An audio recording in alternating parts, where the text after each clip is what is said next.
Hello guys! Welcome to Annie Lynn's Vlog. Ito po, ipapakita ko sa inyo paano ako magluto ng pagkain ng mga toddlers or para sa mga bata.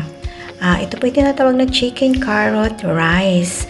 Ang una po natin ingredients ay carrot, olive oil for kids, and then chicken, rice na binabad sa tubig, any kind of rice, garlic, onions.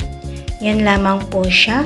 Tapos ayan, igisa po natin yung ating onions sa olive oil at saka yung ating chicken. Ayan siya. Medyo maluto na yung chicken bago natin nahulog yung carrot. Ayan, igigisa natin siya together with the chicken. Lagyan ng konting asin. Timpla ng tama lang. Hindi ako naglalagay ng seasoning guys ha. Kasi para nga po sa mga bata. At saka nga po pala, natutunan ko to siya doon sa dati kong naging part-time job na Ukrainian. Kasi yung bata kasi na yun, masyado siyang sensitive.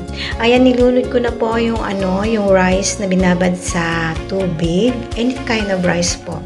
Tapos nilagyan ko siya ng tubig para pangsabaw. Ayan, hayaan ko maluto yung kanin, carrot, at saka yung chicken natin na lumambot. Pagkatapos sinulugan ko siya ng garlic sa itaas.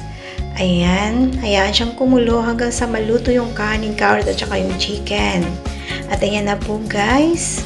Kung nakikita nyo, nasa taas pa rin yung aking garlic. Yan ang nagpapabango. At ready to serve na nga po siya. Ayan. Thanks for watching guys. Hope you're gonna like it.